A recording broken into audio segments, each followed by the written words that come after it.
We're live. We already know it. We've got the yours in the chat. I've turned off all the background sounds. We are using the mic from my laptop. I am in a hotel room right now. I'm in a hotel being a hoe. So I'm using the laptop mic. The camera's good because I got my iPhone hooked up. This shit looks better than my normal camera. So don't matter. We push on. We must continue. It's Q&Assault Saturday. We're covering everything week 7. Any questions y'all got? Sit starts. We're going to dive into them today. What's up, Greg? Let me X out of Discord. Jacob, you're. If y'all want to be in Q&Assault next week, become a Big Dog member, bdge.co. That's how you get in these bad boys. Let's talk weather. Let's talk the weather because we talk the weather every Saturday. Where you at, Weather Report? All right, so this is from Roto Grinders. Again, I apologize for the audio if this is coming in a little bit unclear, but I was told, I was pitched by Apple, by Steve Jobs actually himself, that these laptops have professional microphone type abilities in them. So there shouldn't be that much of a drop-off, though I don't believe those motherfuckers for a second. All right? So these are the games that we need to keep an eye on for the weather a little bit. There's nothing too serious. There's the yellow games on top. We got Washington at the Giants. We've got Buffalo at New England. We've got Detroit at Baltimore. Those are the games with the most severe weather, I guess you could say, but it just winds 15 miles an hour or so with some gusts and whatnot, but nothing too serious that we have to be nervous about. So don't really worry about weather too much. Let's get some questions on the docket. Mr. Greg, half PPR flex. We've got Godwin, we've got Lockett, and we've got Cooper. All right, so this one actually surprisingly a little bit easy for me. Godwin's been really, really disappointing outside of when Evans left the game.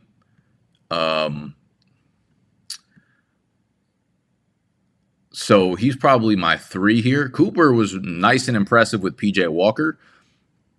And it looks like P.J. Walker is going to be the QB again. I mean, we don't know yet, but it's a good matchup against the Colts. So I actually sneaky kind of like him here.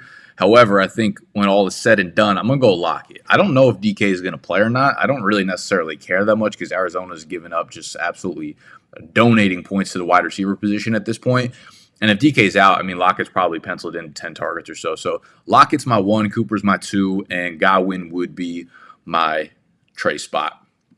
We have B-Rob or Godwin. I will also go back with B-Rob there. I like B-Rob this. I'm assuming we're talking about Brian Robinson.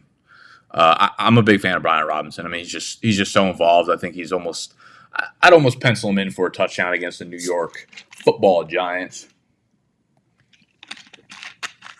Great matchup. The Giants' defense is atrocious. B-Rob is not atrocious. He's been very, very good. So I like B-Rob there. We got Flex, Palmer, Osborne, or Mayer. Ooh, I like that. So Mayer's really interesting this week, right? He's kind of like coming into this little breakout zone of his. However, if you're not in like a tight end premium league, then I probably wouldn't be looking to start him over these guys because I think both the other options are relatively good. I know everyone's probably going to be down on Osborne because he didn't have like a huge game last week, but I still think he's probably going to be the top target getter there. And then Palmer's kind of like the KJ Osborne of the Chargers. I think I like Palmer there. I think I like Palmer the most out of these 3 right now. I think Palmer's like really solidified in his role. I feel like Quentin Johnson kind of showed us that he's not it for the time being right now.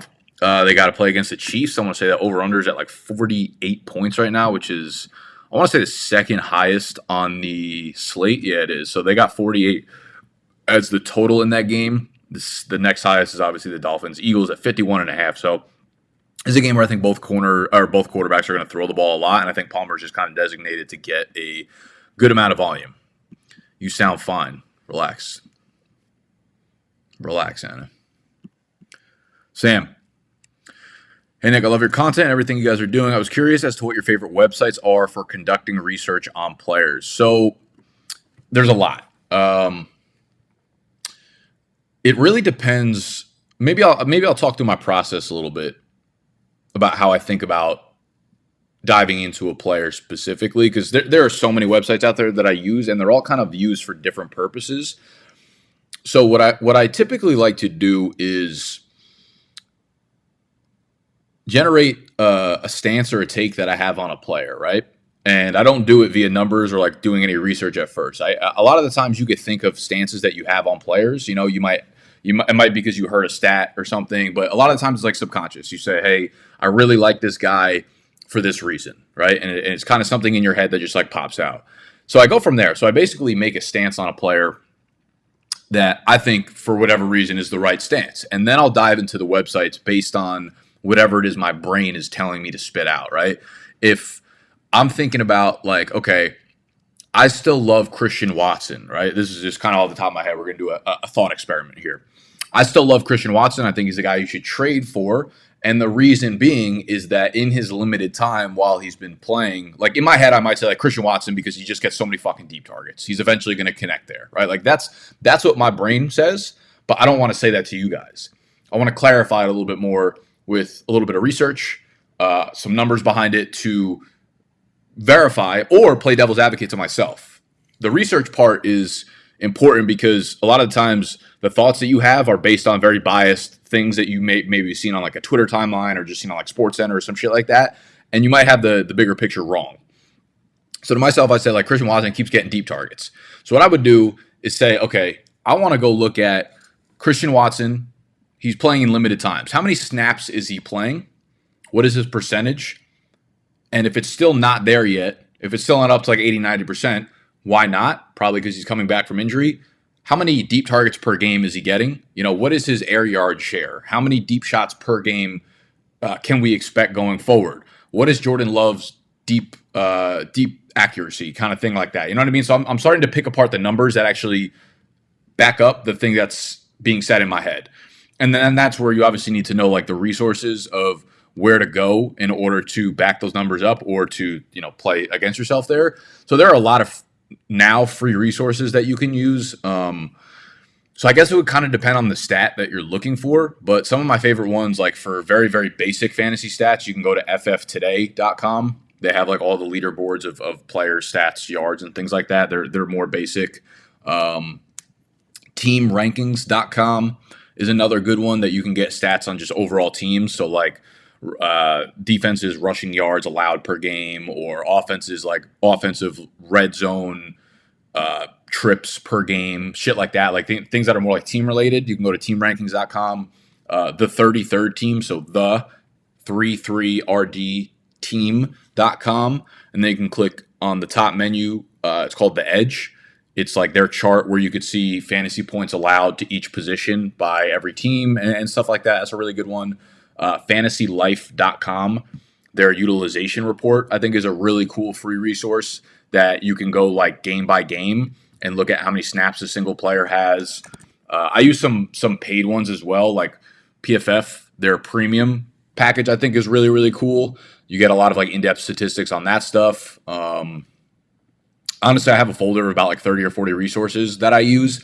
And I've been doing this so long that like if you give me a problem you're trying to solve, or if you give me a stat you're trying to find, I'll be able to like know exactly where to go within like 5 seconds of you asking. So really, really long-winded way of saying there are a lot of resources that I use, but it really depends on the stat that you're looking for, I guess.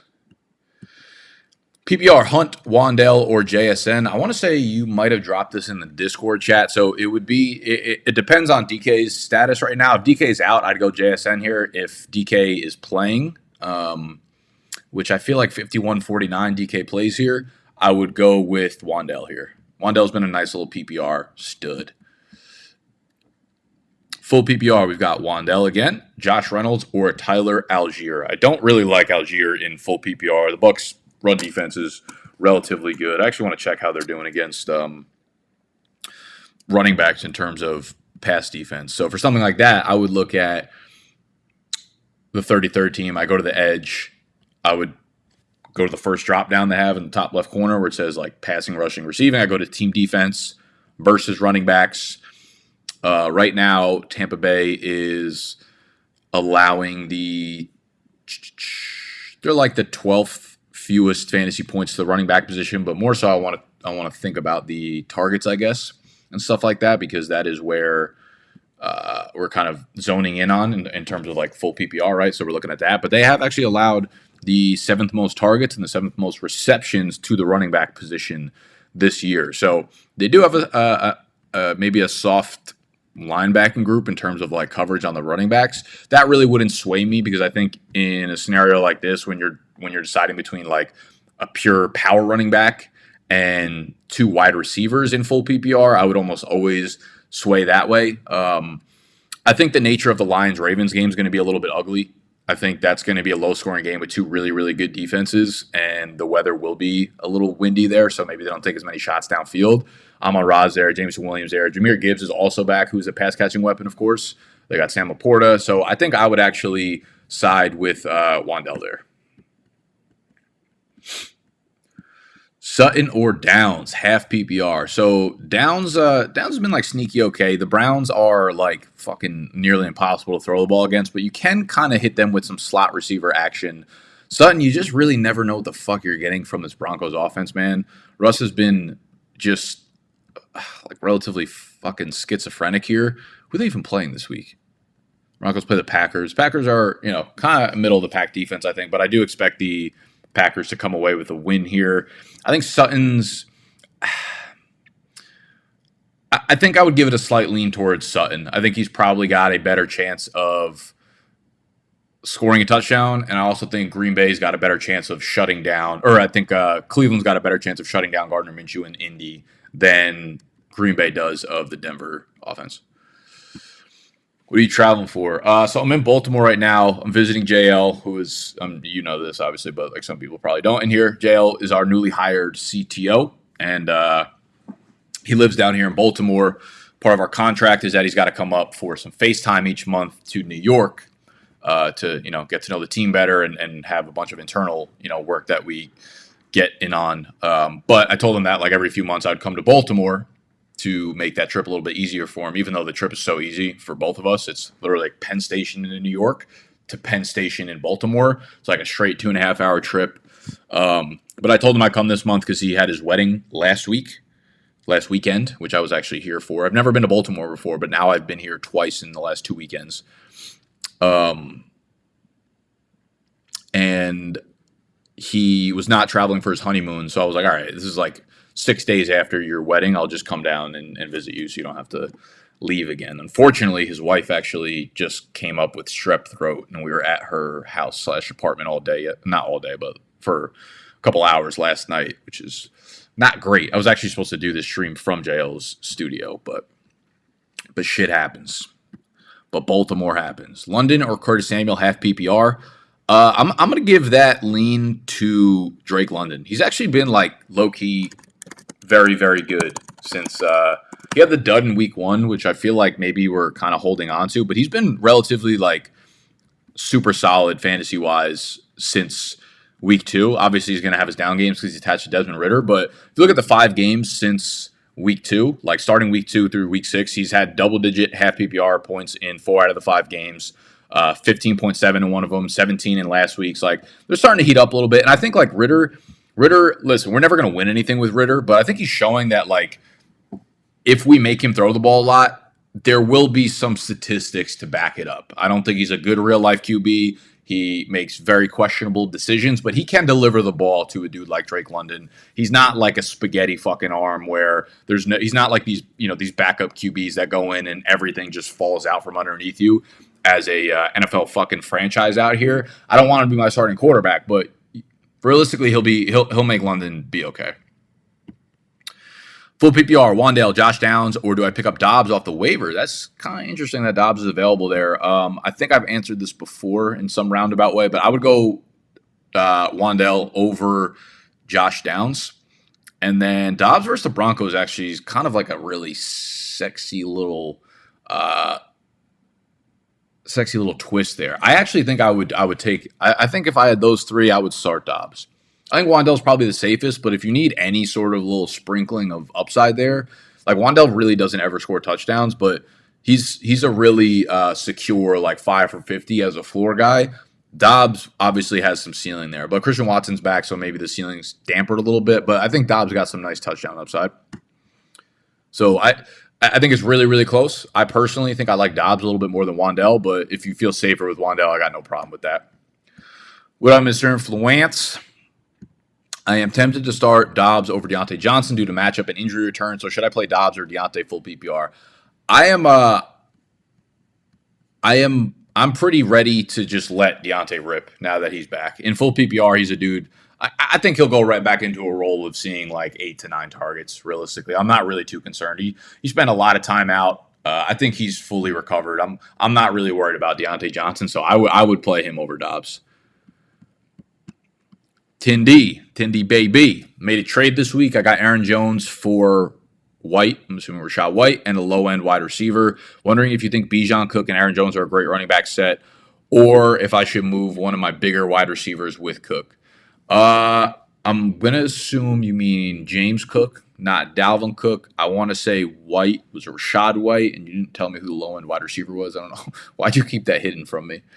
Wondering if you think Bijan, Cook, and Aaron Jones are a great running back set, or if I should move one of my bigger wide receivers with Cook. No, I think you'll be fine with that. I think you've got a top 10 option in Bijan, a top 12 option in Aaron Jones, and a top 15 to 20 option in James Cook.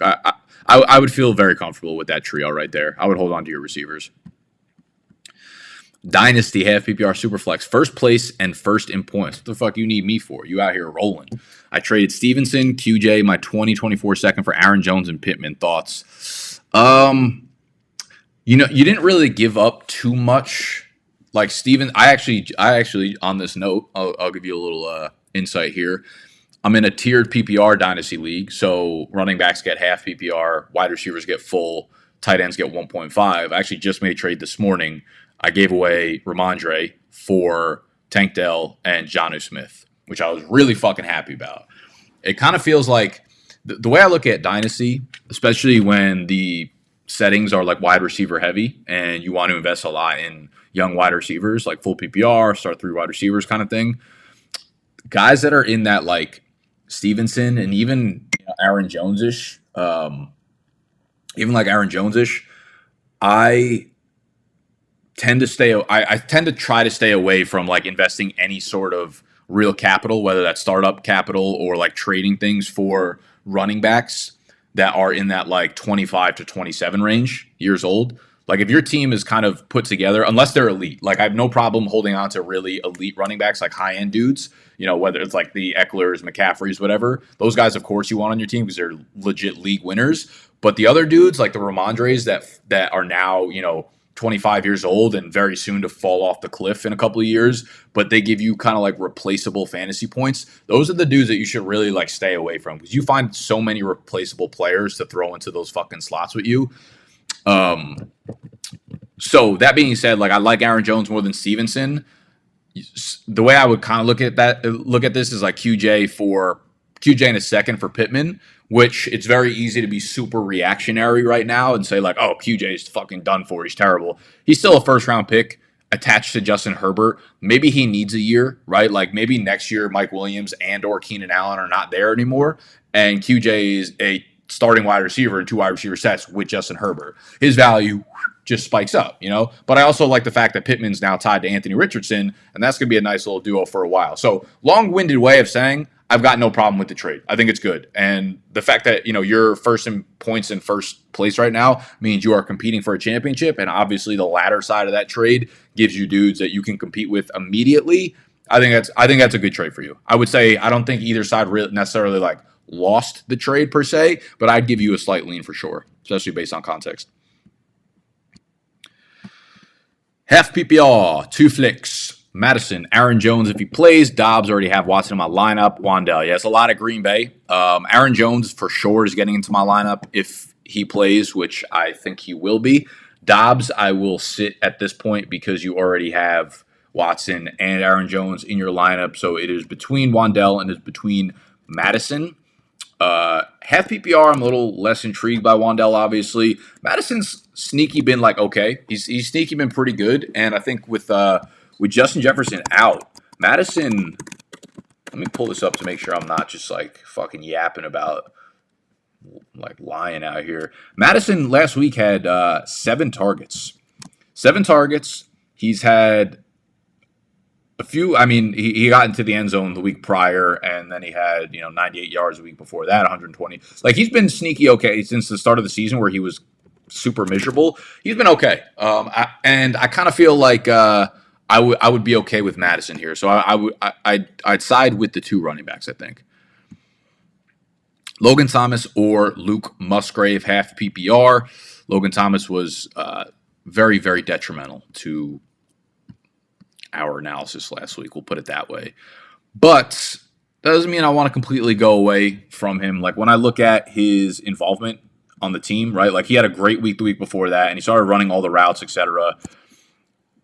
It's not like anything really dropped off last week. He's still running 70% of the routes. He is still seeing targets. He's still very involved in the offense. Realistically, Luke Musgrave, they are coming off the bye, but I don't know. They got a lot of weapons that are healthy here. So honestly, I think I might go back to Logan Thomas again. I think I feel a little bit more comfortable. Half PPR, 1 running back, Hunt or JT. I think I'm cool putting JT into the lineup now. I think this is he takes a little bit of a swing here. I think with Minshew under center, their running backs got a lot of targets. I think against Cleveland, they're not going to be able to throw the ball, which means it's going to be very running back heavy. I would go JT here. In a half PPR Dynasty League, would you trade away Tony Pollard and Calvin Ridley for Kenneth Walker and George Pickens? I don't know why I said Pickens. Ooh, that's a really interesting trade. Tony Pollard and Calvin Ridley. See, Pollard, basically that whole fucking sentiment that I just yapped about for a minute about like olderish running backs that are not the elite talents, the Saquons, the Ecklers, the C-Max, like those dudes who are really like league-breaking type dudes. Pollard was a dude that I was very, very nervous about investing into Dynasty this offseason for this reason, because he wasn't playing on a long-term deal. He's going to be 26, 27 very, very soon. And if anything goes wrong, then he's not going to get the contract that everybody thinks he's going to get. And we're kind of seeing that play out. He's getting a lot of volume, and he could turn it around for sure and be the guy that everyone thought he was in the preseason. But I like that swap for you. One, I would take Walker over Pollard rest of the season. I'd obviously take Ridley over Pickens. But if we're talking about Dynasty, like the downgrade in youth is kind of nice there. Like Pickens will have value for a minute because of the uncertainty around the Steelers' offense.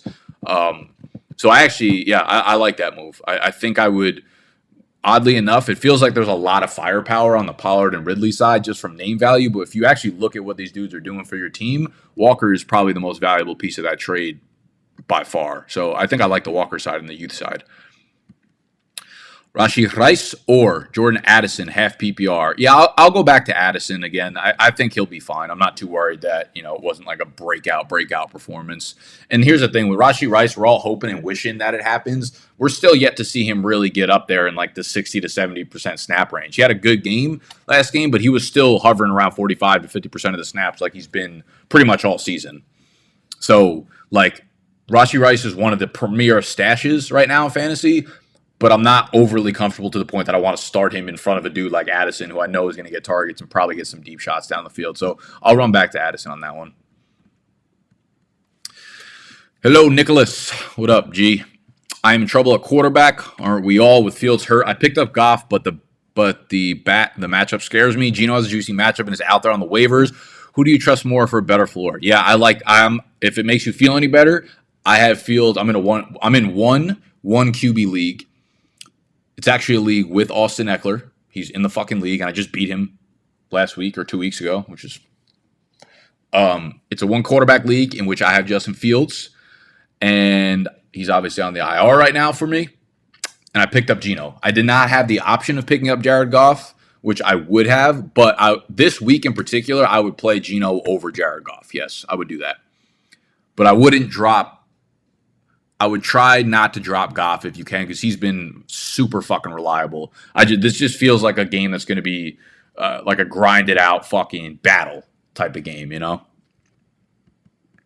So I do personally like Geno over Goff this week, though. Half PPR, 2 flex, Flowers, Dobbs, Deonta, Sutton. I like Flowers and I like Deontay. You're a Euro. Keontae Ingram or Jalen Warren, half PPR. Man, it is so difficult. It is so difficult to know what to do in that Arizona backfield. I mean, when we actually break down the usage between what we saw last week, like Amari DeMarcado was such a letdown, but he still led the backfield in snaps. He played 45% of the snaps. Keontae Ingram had 36% of the snaps. Damian Williams had 16%. In terms of routes, 57% to Amari DeMarcado. 22% to Keontae Ingram. Like, there was no clear definition of what was actually going to happen there. So I feel like good enough with Jalen Warren that you'll get 8-9 points out of him, to the point where I do not feel that way about Keontae Ingram. So I would go Jalen Warren there.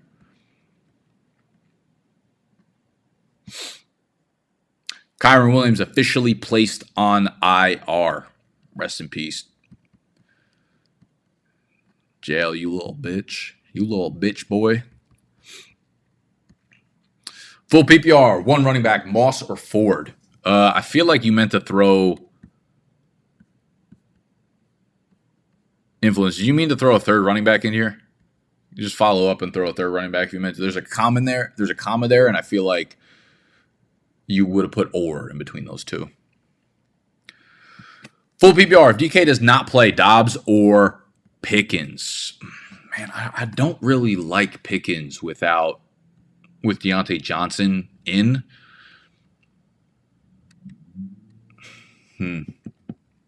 That's so close for me, man.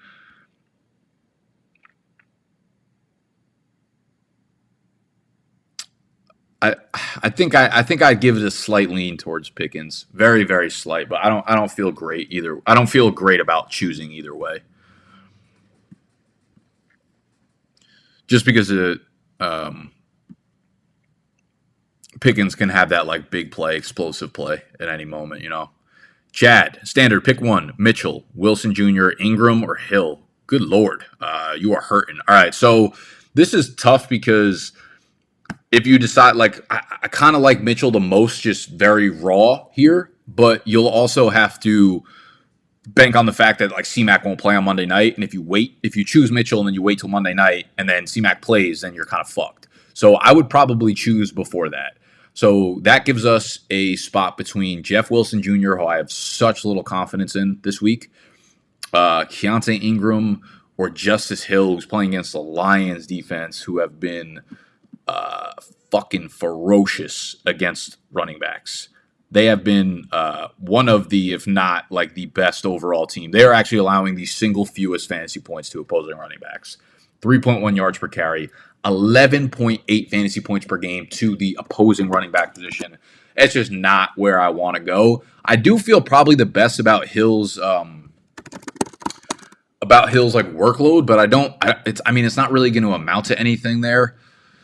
Oh, you're killing me here. I guess I'd give it a slight lean to Keontae Ingram here. I don't feel good about that whatsoever. I don't feel good about any of your options. You're kind of just fucked, brother. You just fucked. Christian Womble, Zay Flowers versus Godwin, full PPR. Now that's a good question. I like Zay. Man. He's just so fucking involved. He's getting so many targs, man. He's getting so many targs. Jacob, if Aaron Jones is out, should I go McLaughlin, Jeff Wilson, or Ingram? We're going back to Jaleel. I got Jaleel as my running back in deal or no deal this week, and I like him the most out of all these. With Monte out, would you play Craig Reynolds or Jalen Warren if Gibbs is out? Gibbs is not going to be out. God forbid Gibbs is out. Yeah, I go Craig Reynolds there, but I don't think Gibbs is going to be out, so I would ride Jalen Warren for show. Joshy Baby, full PPR, 2 running backs, 1 flex between Gibbs, Brian Robinson, Barkley, Downs, Wandell, or I have the choice of either Elijah Mitchell or Jordan Mason. Okay, so again, really tough to sit on the C-Mac situation because it's not like you're choosing between Minnesota players or anything like that. So, I think you got to go back to Saquon coming off 28 touches. I think you probably got to ride Gibbs. Like, if you drafted Gibbs, he's on your team. This is literally what we waited for.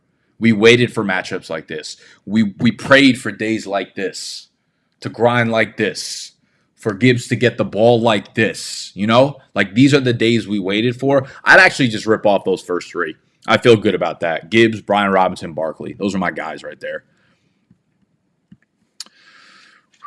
Would you drop Sutton to start Wandale this week? He's still a free agent. I mean, kind of lateral to me right now. I think Wandale's probably got a little bit of a safer floor. Sutton's more likely to score a touchdown. If it's full PPR, I feel good about Wandale, and I think I might start him over Sutton. But like, I I don't feel great about it though. I don't think it's like a move I necessarily feel like you need to make. Full PPR, Pollard or DeAndre Swift rest of season. Oh, Swift's been so good, but Pollard's getting so much usage.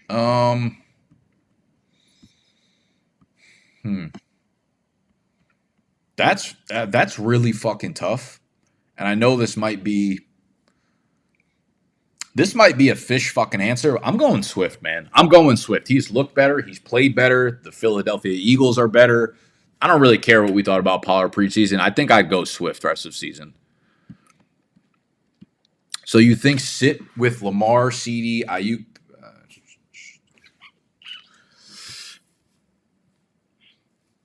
See, yeah, dude, I think you got a great fucking team, dude. I think you have a fantastic team.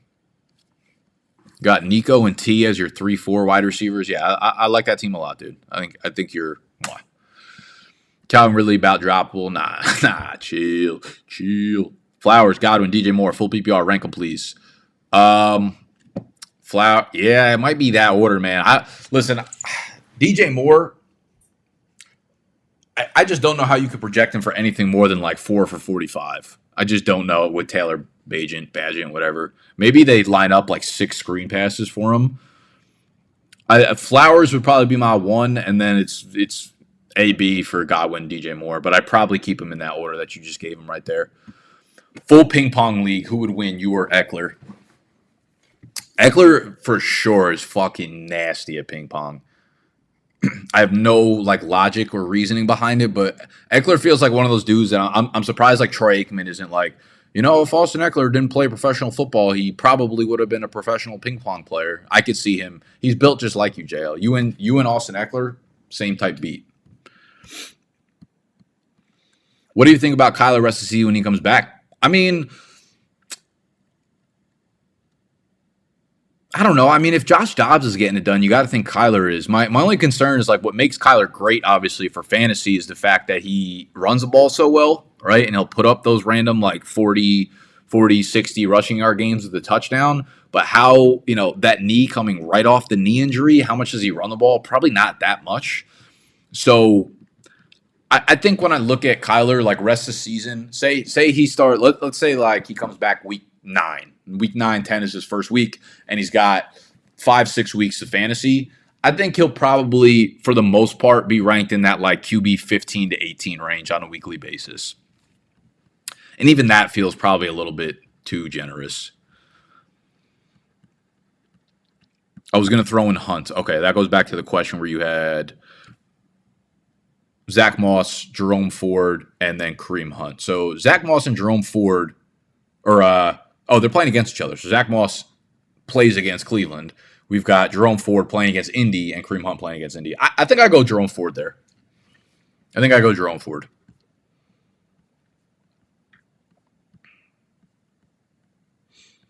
Stevenson or McLaughlin?